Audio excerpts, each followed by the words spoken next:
আসসালামু আলাইকুম রহমতুল্লাহি ওবারাকাতু। আজকে আমি যেটা সম্পর্কে কথা বলবো সেটা হলো নবী শব্দের অর্থ কী।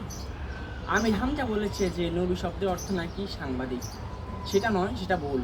নবী শব্দের অর্থ হলো সংবাদ বাহক। একজন সাংবাদিক সাধারণ মানুষ, সে মিথ্যা কথা বলে বিভিন্ন বিভ্রান্তিকর তথ্য দিয়ে মানুষকে বিভ্রান্ত করে, তথ্য প্রচার করে। প্রত্যেকটা খবরের মাঝামাঝি সব কিছুই আমার মনে হয় মিথ্যা বলে সেই, আর সেটাই সত্য।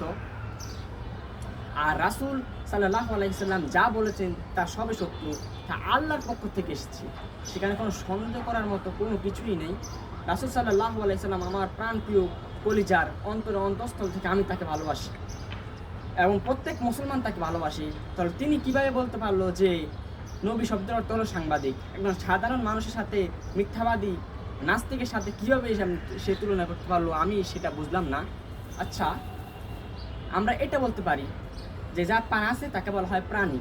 তাহলে আমির হামজারও তো পান আছে, তাহলে আমরা কি তাকে বলতে পারি যে এই পানি আমির হামজা না বলে? তাহলে সে তো আমার কথা কোনো উত্তর দিবে না। সে যেই হোক, সে বললো আমাকে কেন পানি বলা হয়েছে, তার তো অন্য কিছুর মনে হয় বলছে, কিন্তু তাকে এমন বলা হয়েছে, তিনি সেটা জবাব দিবে না। অপর সাইডে একটা জীব, যার জান আছে তাকে তো জীব বলা হয়।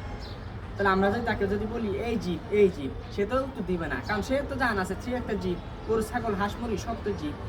তাহলে সে তো এটা কোনো কথাই, এটা সম্পর্কে সে কোনো কথাই বলবে না। তাহলে নবী শব্দ অর্থ কোনোভাবেই সাংবাদিক হতে পারে না। নবী শব্দের অর্থ হলো বার্তাবাহক।